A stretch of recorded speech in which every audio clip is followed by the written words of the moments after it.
I just want somebody to talk Dodgers to me. Well, we are here with Jaime Jarrin, our favorite Spanish voice of the Dodgers.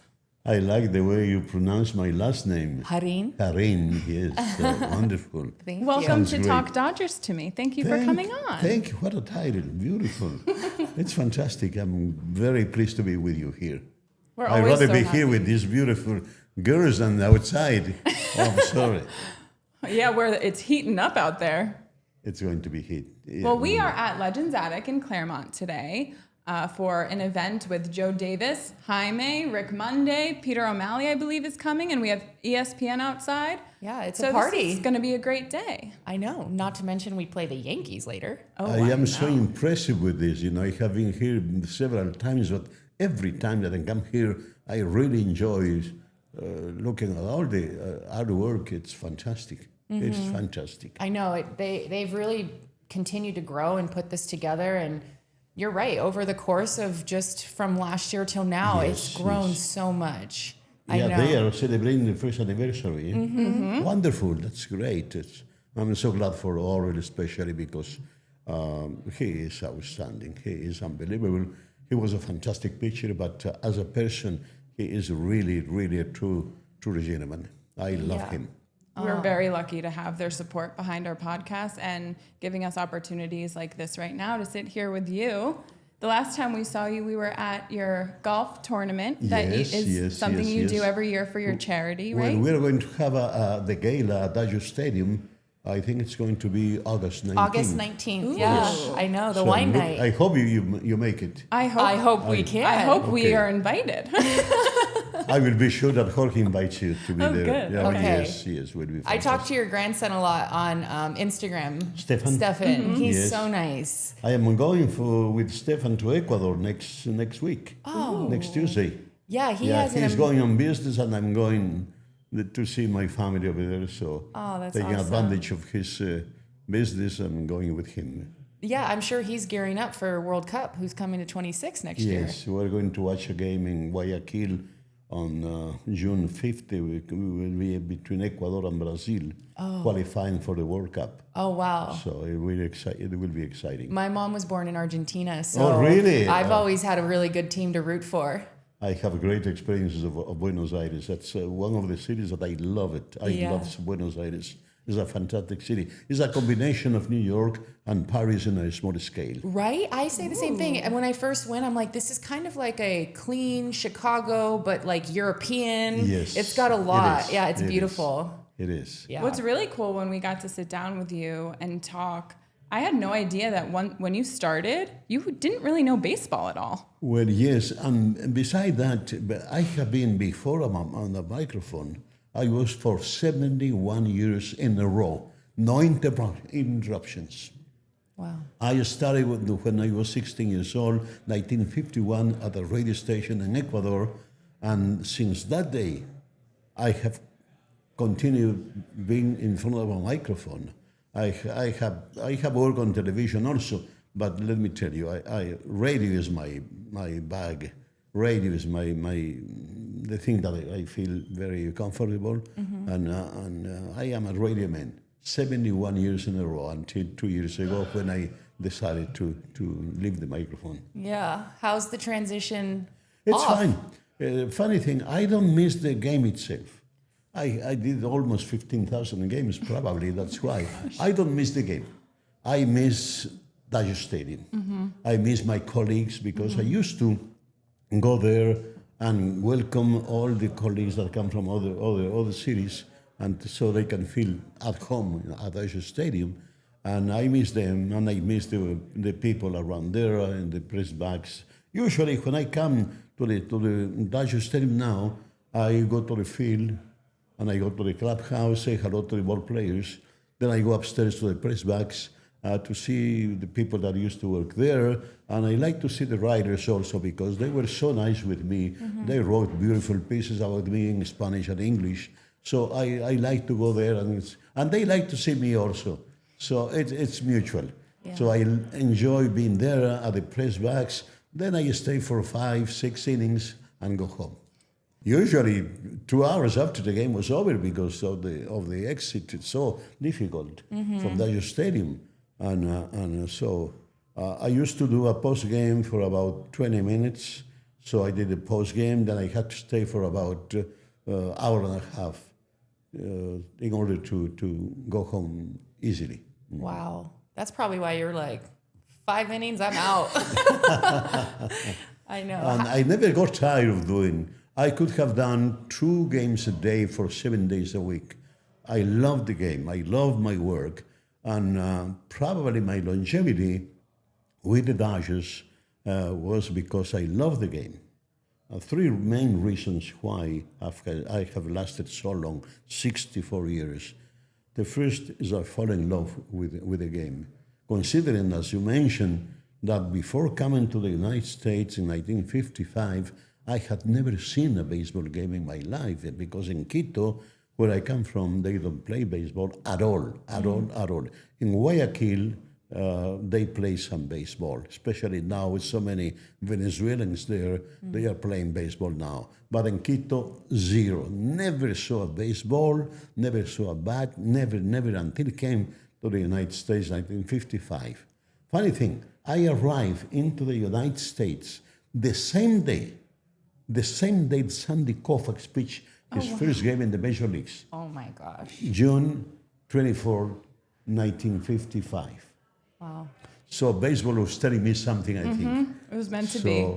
Then I started going to see the 2 AAA teams that we had in Los Angeles in order to learn the game, because I was surprised to see, I arrived here in 1955 in June 24th. In October, they were the World Series in New York between the Yankees and the Brooklyn Dodgers. Yeah. And I saw in Los Angeles so many people around TV sets and around radio receivers watching the games in New York. And I said, what's that? They told me that's the World Series, baseball. So I got interested in baseball. I was always a very sports-minded person.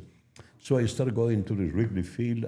There was a replica of the Chicago Wrigley Field in South Central Los Angeles, and to the Gilmore Field in West Los Angeles to watch the AAA teams of Los Angeles and to grasp something about baseball, without knowing that eventually I will be working, doing baseball.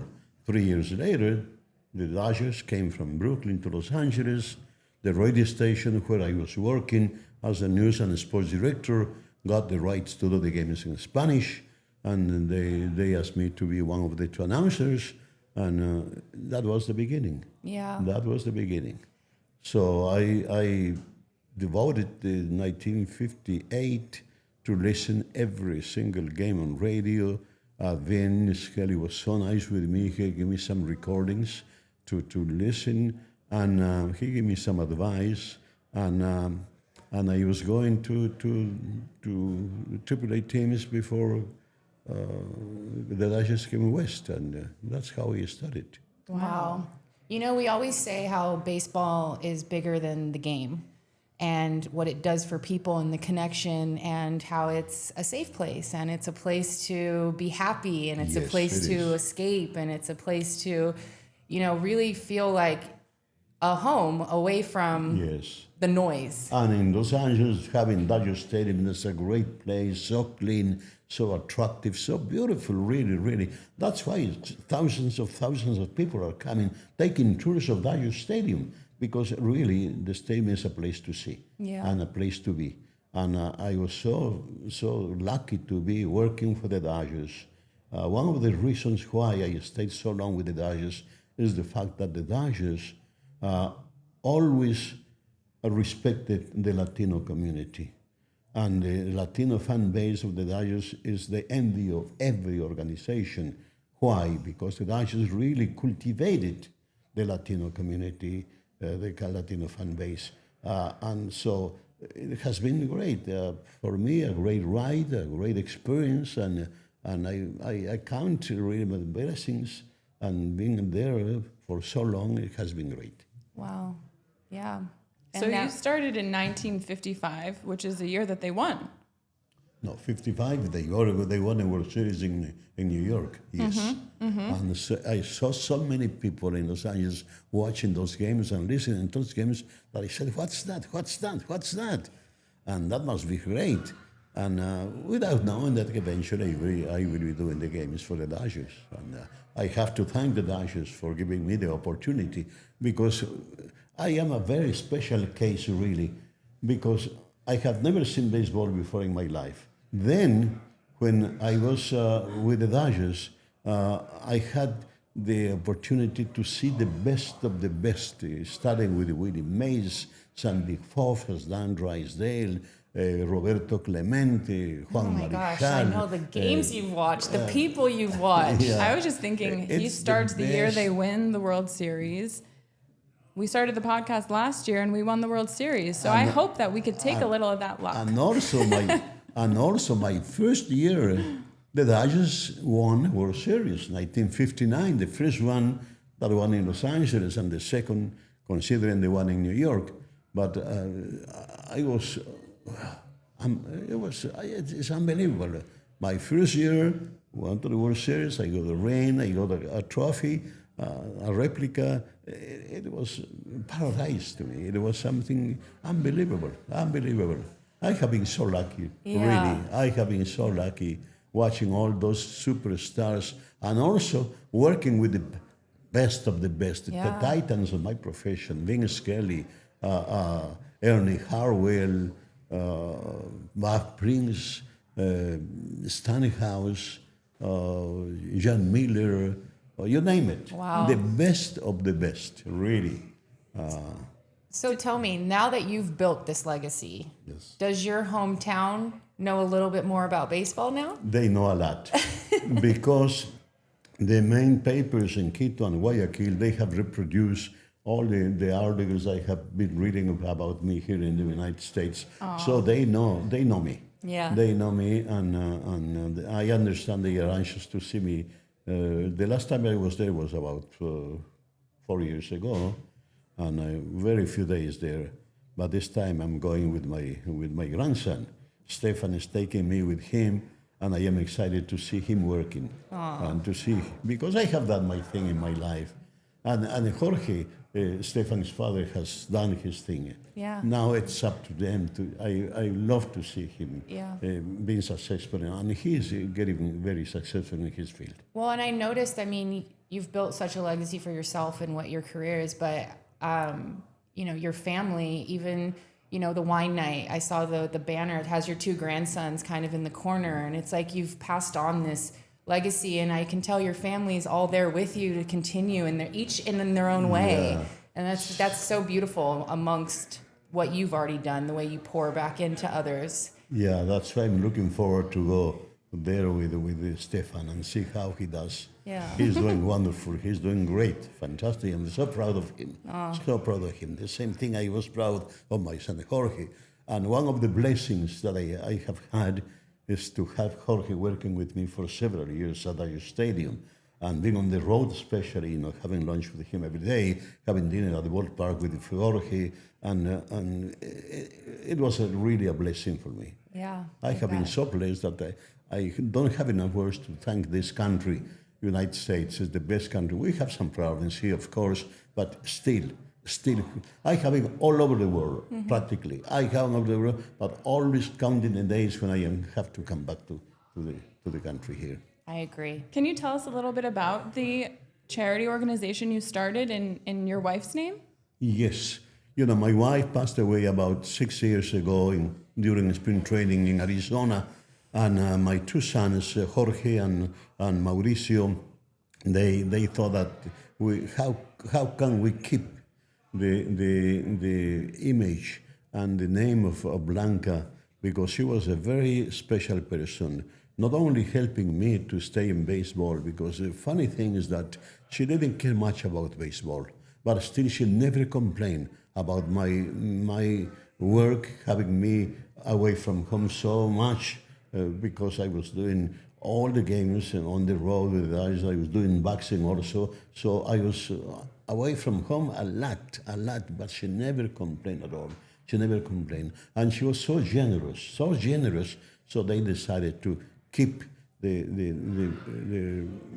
Blanca's name, and we have been great feeling that we are helping. There is a great need for the students that they have the means to continue the education at the university. So we have been giving them. We have given almost more than $250,000 in scholarships. Wow. And this year we're going to have probably $75,000 in scholarships. So it is something very unique, very special, very rewarding. Yeah. And there is lots of work. Jorge works on, Stefan works there. No salaries, no nothing. So everything goes into the scholarships. It's something, and we have to thank the people that help us on that regard. We are going to have the 19th of August, the gala at Dodger Stadium. We are going to be honoring two persons, Nomar Garcia Parra and Jan Suhu. They deserve, and Nomar is very excited. When I told him about that, he was very excited, and it's going to be a great night in Dodger Stadium. Yeah, I hope we get to witness it. Other than wine nights and the golf tournaments, what other little things do you do where people can volunteer? Like, we would probably love to come and help and volunteer on something. Do you guys do that? Where you do other events? Oh yes, last night, for instance, Jorge and I were at a reception for the East Los Angeles Dodgers youth organization. Oh, wow. It was a gathering in Montebello. It was very nice. I spoke there for about 20 minutes. So it's rewarding. It's fantastic, and Jorge takes me to so many places, and it has been, that keeps me busy. That keeps me busy and keeps me active. Yeah. I have to ask, because you were around for 1988, the World Series, when Kirk Gibson hit that epic home run. So how did you feel watching Freddie Freeman hit the Grand Slam? We have the ball outside today. Yeah. There were so many parallel moments. How was that for you? It was one of those unbelievable things proper in baseball. I enjoy so much because Freddie really is a unique person. He is so nice. He has been so nice with me. When he came to the Dodgers, I went downstairs to the clubhouse to introduce myself. I said, no, I already know who you are. Of course, because he's from here, so he knew about me, and he has been really very nice. I can't complain about the Dodger players. Really, they are very nice. They have been extremely nice with me, and I keep my distance because following Vin Scully's advice, said don't get too close to the players because that will affect your work. Be nice with them, be diplomatic, be nice, be friendly with them, but keep the distance. That's what I do. But there are few players that I enjoy being with them. Oren Hershiser is number one, of course. Drysdale was a very special friend of mine. He was unbelievable. He will take me to lunch in restaurants in Montreal because he had played in Montreal with the Royals, so everybody knew him. And he will take me to all Montreal, to the best restaurants, and he was extremely nice. Koufax is great, but there are different personalities completely. Koufax is very calm, reserved, but Drysdale was wide open, gregarious, and fantastic. Wow. Well, thank you so much, Jaime. Honestly, you're a legend, and we're so honored. Thank you. I enjoy being with you very much. Come You're back so and kind. chat with us truly anytime. Let's You're get the your whole best. family on. Yeah. Okay. Next time we're going to have you speaking a little bit of Spanish. Okay, yeah, I would love that. Well, adios. Is that it? Adios. We're going to go Gracias. check out that baseball outside. I know. Thank you very Thank you much. so much, I have enjoyed Jaime. being with you. Thank Appreciate you. it. I appreciate Gracias. it too. Gracias. Thank you. Talk Dodgers to me. Speaking of the NFT, how's it going? How's any new updates? We're getting the plan together. The plan together is almost done. We have a meeting coming up in the next couple of days. It's going to be featured at the fair Fanatics in New York. So that's We'll going to be be there. good. We'll be yes, there. Yes. And I wish I could be there. We'll keep an eye on it. I got to work that day, so I can't be there. But We'll talk it up for you. yeah, please do. And so, and we've got a bunch of other things on the table with certain casinos and whatnot. Can you imagine that being at the sports book? Yeah. People would be looking at that thing like crazy. So. Well, whoever's watching can see who we're sitting with, but welcome back to Talk Dodgers to Me. And we have Steve Sax with us. Thanks for coming back on the podcast. Nice to be here. Thank you. When does a guy get this opportunity to sit between two beautiful women and get to do a podcast? I mean, And talk baseball. yeah, talk baseball. Our favorite thing. So you talked about how you don't get to go to Fanatic Fest because you're working. Yeah. How are you enjoying your position over at the A's? I really enjoy athletics? Athletics. Well, it's either one. Okay. But it's not Sacramento, it's not Las Vegas, and it's not Oakland. It's just athletics. I'm here for it. Okay. And I have on the air, I think once or twice, made a blunder by saying Oakland A's. I could stop Are myself. the fans telling you about it? Oh, no. I mean, I've heard people that have been around in the broadcast booth much longer than me actually do it once. Yeah. I think I've only done it once, but I try to tell myself, You hey, catch yourself. Yeah. This is just the You can athletics. Have some grace. Honestly, talking to a lot of fans, they are kind of sad about the Oakland when you do have like those ties. So they probably actually like hearing about it. Like they like to hear you mess up. It's almost like they changed Staples Center to crypto, but Yeah. No. if someone says Staples, I'm not correcting you. Yeah, exactly. But there was a great traditional fan base in Oakland. I mean, goes back a long way. And then, of course, when the Raiders left to Las Vegas, that was a great fan base for football too. But one thing I found, because it's such a great fan base, that they're willing to travel. I know a lot of those Raider fans go to Vegas, and there's been a lot of Oakland fans that have come to Sacramento to support the Athletics, and so that's a good thing. And, That's cool. And the buzz in the stands has been great. The A's started out fantastic. We were in first place for a little bit there, and then we hit a skid, lost 11 in a row.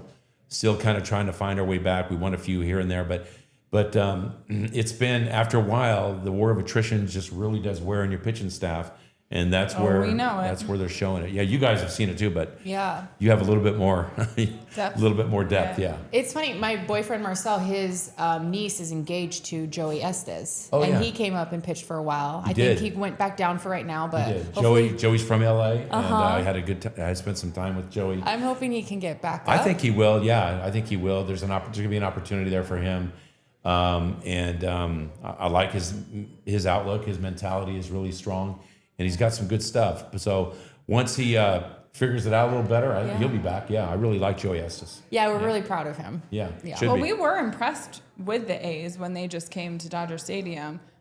They were way better than I thought. They've got a lot of really good hitters. Yeah. Oh, What did the you think offense- about that series?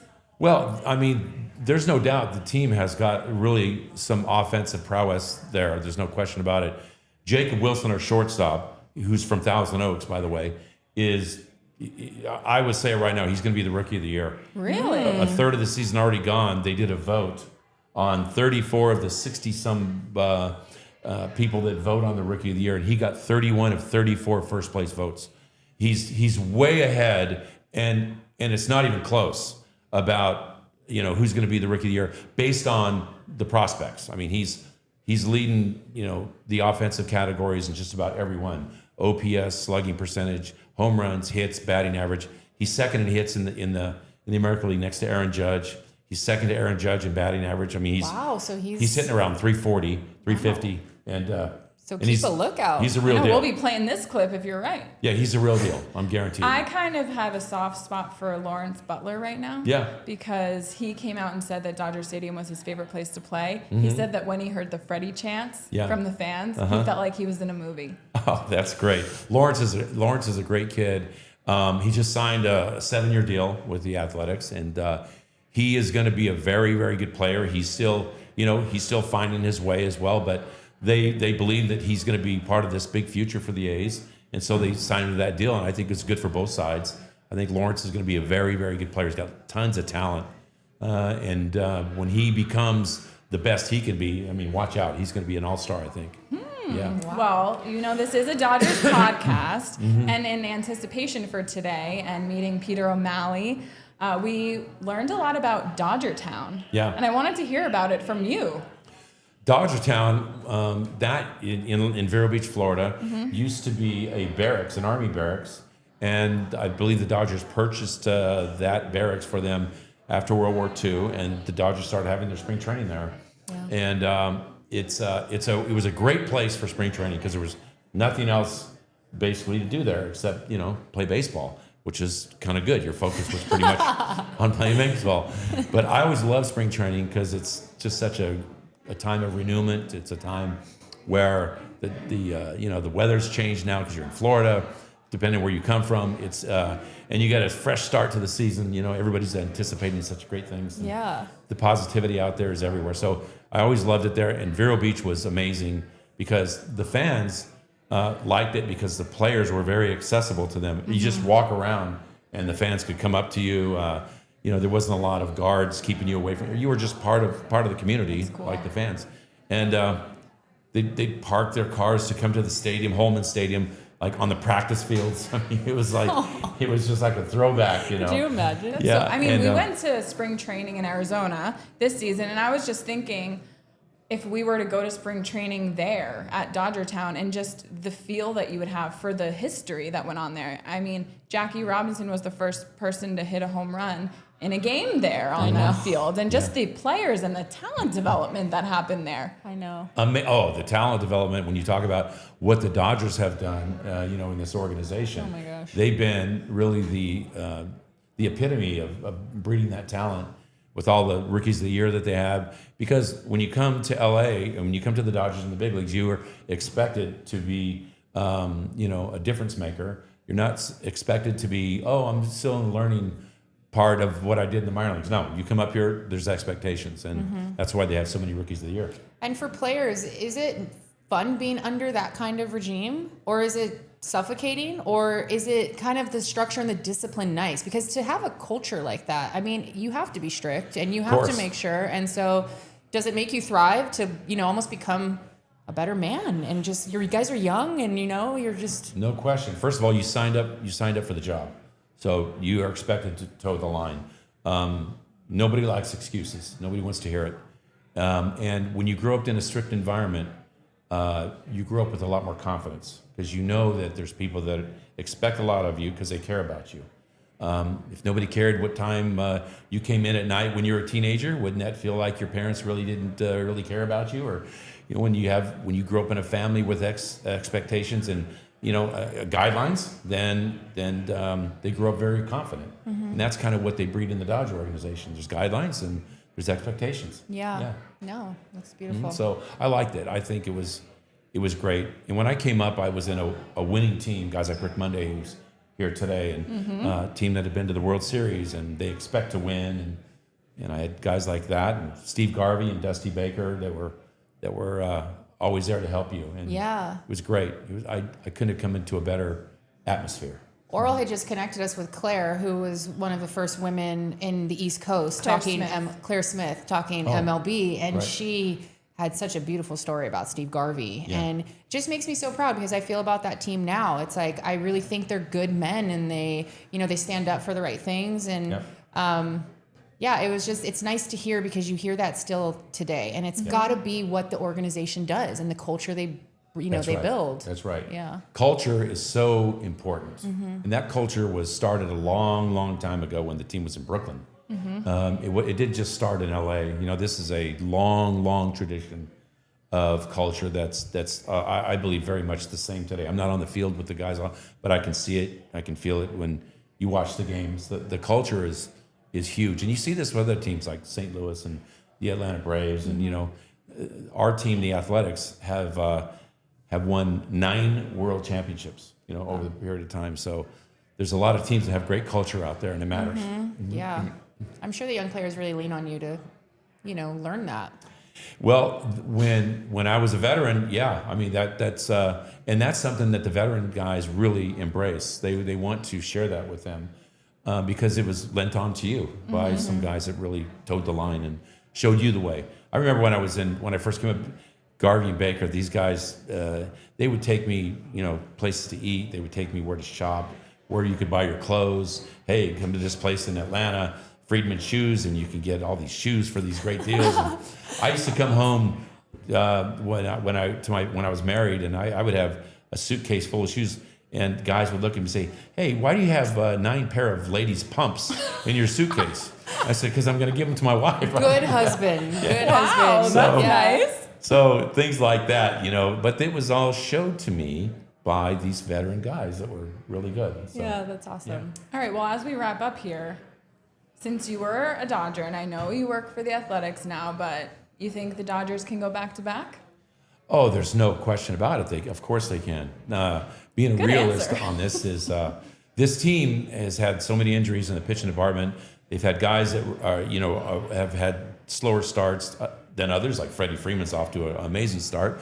Mookie's still, got a ways to go, but pitching staff's been hurt. You're going to have guys that sometime come back and be fully healthy, and everybody's going to be at the top of their game. And right now, the Dodgers are yawning, as I said earlier.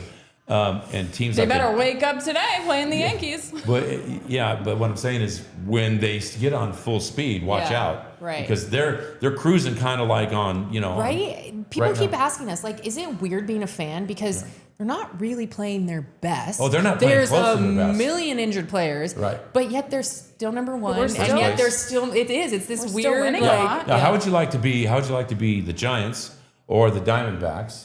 And they're playing with their hair on fire. The Dodgers are yawning right now because they're not even close, and they're still ahead of them. I mean, you're going to be thinking, man, when these guys get well, what's going to happen? That makes me so yeah. happy. I mean, We're all it's so true. giddy. I We know. see more. Tell That's us our more. team. Yeah, talent matters. Yeah. It really does, and Yeah. they've got just so much talent. It's ridiculous. Yeah, it's insane. And it's all about, most of it's about pitching, and so they're stacked. Yeah, They're not and gonna it's be fun because it's like I'm a fan and good baseball. Like I didn't care if the Dodgers weren't in the postseason. Like when it's good baseball, like you get into it. Oh, yeah. and it's like they're just good baseball. It's just so Well, fun. it's All also the way just through. cool to see what they do. Like, what is Andrew Friedman going to do? We have all these injuries. All right, who's he going to call up now? Oh, we're putting this guy down. Who's up next? It's like, I trust them so much that it's just like I'm waiting to see what happens next. Yeah. Well, here's an example, quickly, is that you got a guy like Mookie Betts on your team. You have a need at shortstop. Mookie, go trade in your gold glove from right field and go play shortstop. No problem. Seamless, okay? You don't just go play shortstop in the big leagues. Shortstop, okay? Maybe you could do it at left field. You may be able to do it there for. You just don't say go play shortstop from right field and just make it seem. It just doesn't happen. Well, it does here. I love hearing that perspective from a player. I Like, what is know. I wonder the conversations with baseball players about what Mookie is doing, and that he did just go from right field to Well, shortstop. when you're a position, Are it's they like all your amazed? It's your position. Well, yeah, it's some guys are a one-off. There's almost like another league for those guys. He's one of those guys. Yeah, he's just so talented that he can make a transition like that and embrace it too. Say, hey, yeah, I can go play shortstop. Whoa. So then, what do you feel about Kike? I mean, Yeah. he's all over the place, and he kind He of gets is. the job done. He gets the job done, and he's of the moment type of player. Mm-hmm. He digs the time where it's the game's on the line. It's World Series time. Bring it. He I shines love in those athletes like and that. some guys are just like that. Yeah, you thrive in the pressure. Yeah. just love The it. best. Love it. Yeah. All right, well, we're going to let Steve go now, but we're going to continue the conversation. We'll see who's up next. All right. Thanks for having me. Love your Thank show. you, Thanks for Steve. coming on, My Steve. pleasure. My pleasure. Talk Dodgers to me. We are a podcast from the fans' perspective, so sometimes we have to remember, okay, we're doing an interview and not just Yeah. fanning out. Yeah. Well, you should be in those seats off the sides instead of this if you're going to be actually from the fans. You know what's really kind of neat is that playing, you get an idea of a lot of people that are at the stadium all the time. As a broadcaster now, what's really kind of crazy, I can actually take roll call of some of the people that we see that I know that have seats. They say, well, okay, well, he's here tonight. Evidently, he's got a couple of people. Oh, they must be in their suite because I don't see them in his. But we actually get to know them and get to know where they sit. And then from time to time, we see some of the fans on the road as well. And it's like safety in numbers, You feel that you're not alone. And the Dodgers travel so well. But it's kind of neat. And anyone that tells you that they don't hear the stands, don't hear the fans, they're not being truthful. You know that they're there. The biggest thing is you hope that they're not getting on you at home. In fact, there was a guy, let me tell you a story. There was a guy in Philadelphia years ago that the 5 years I'm with the Chicago Cubs, every time I came out of the dugout before the game to take batting practice, there was this one guy.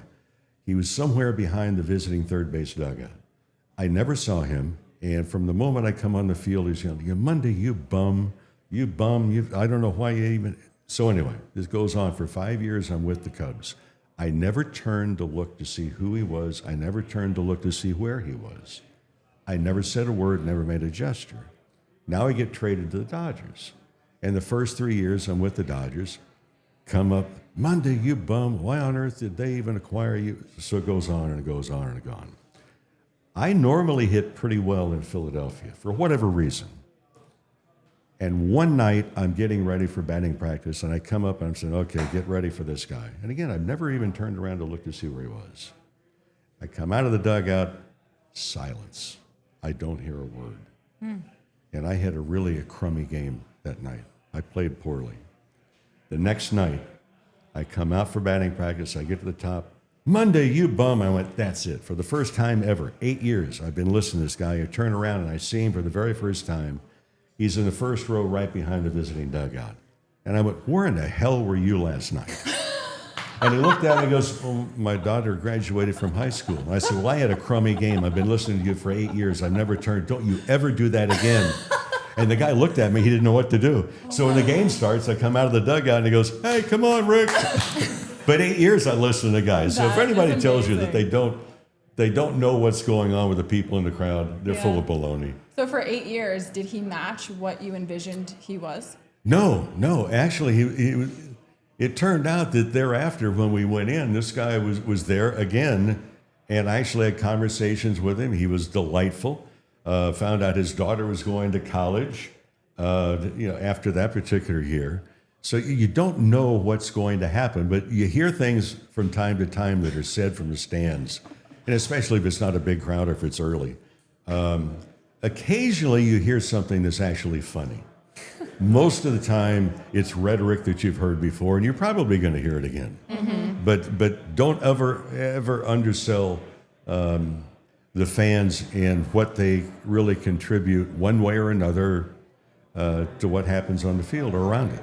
All right, noted. Get there early so they can chit-chat with us. Yeah. We know you were part of the 81 win against the Yankees, and now you're in the broadcasting booth, and we're back last season with the Yankees. What was that like from a different perspective? For me, especially against the Yankees, because I wear this ring. This is the championship ring from 81. I wear it every day because it reminds me of the 24 teammates that I had, coaches, the manager, the organization, the ownership, with the O'Malley family also. But for me, this represents a childhood dream, because as a kid growing up in Santa Monica, whether it be Little League or Pony League or American Legion Ball, I'd always dreamed about what it would be like, first of all, to play professional baseball. And then, if things went really, really well, to play in the major leagues. I grew up not as a Yankee fan. So in 1977, we play against the Yankees with the Dodgers, and we lose to them in the World Series. We also lost to them in 1978.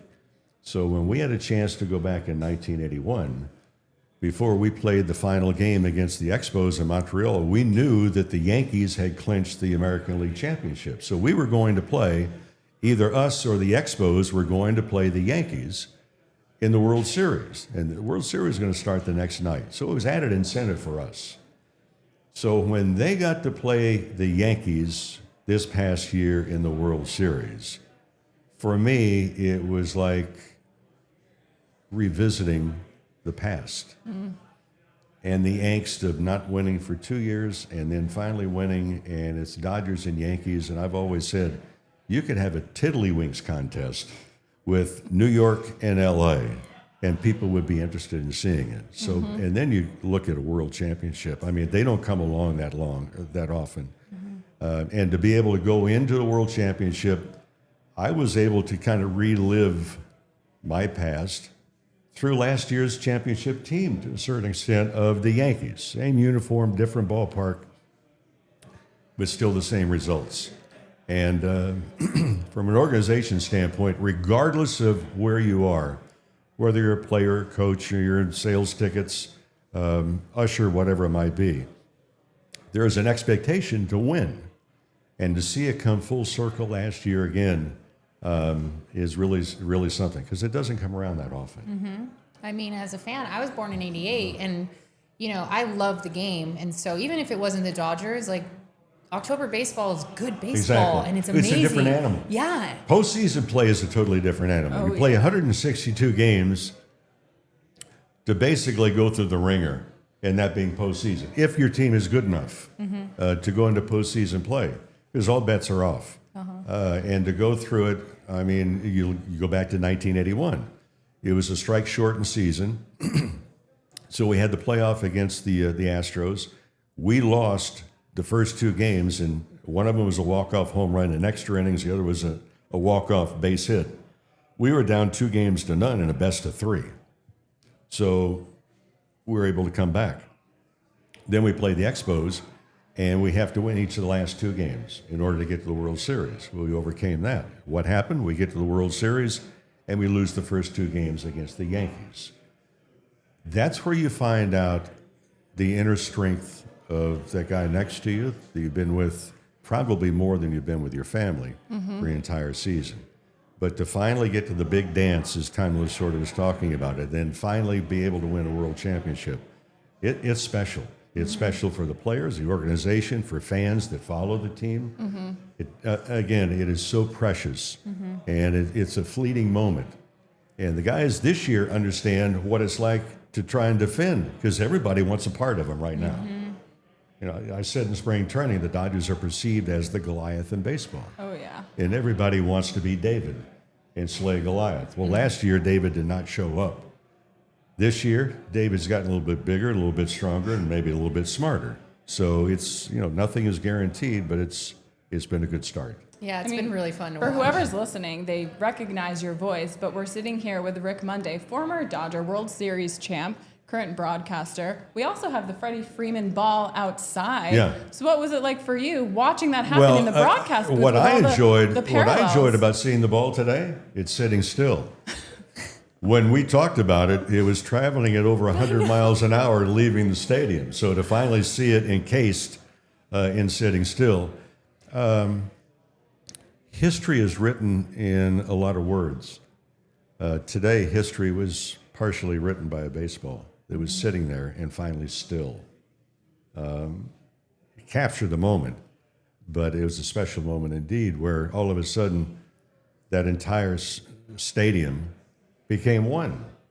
Players, vendors, fans, organization, city for that matter. The whole city. Yeah, I was at a exactly. local brewery, and I was actually hosting a watch party, and we had KTLA 5 there, and we had this whole, and everyone Yeah. was just zoned in. And the place exploded, didn't it? Oh my gosh. It Yeah. was just, and everyone, I mean, the whole city, it was amazing. It was a moment that you only dream of. I mean, And those are moments, and you remember where you were. yeah. And there are special moments in our lives that you will reflect back upon years and years later and say, well, I was there when that took place. I was there when that plays. I should have been maybe there when that took place. But it's, life is really one big scrapbook anyway. The last chapter is a pretty damn good one for the Dodgers. Yeah, it was. And you were sitting next to Joe Davis during that whole Or call. were you were Stephen was- Nelson? Oh, with Well, Stephen Nelson. Stephen Nelson doing the broadcast. Joe and I have not really worked together. We were slated to work together a number of years ago. It didn't work out. It went one way instead of the other. I don't know if it was because of his commitment or whatever it was. We're on the same planes, the same buses, and only 2 booths removed.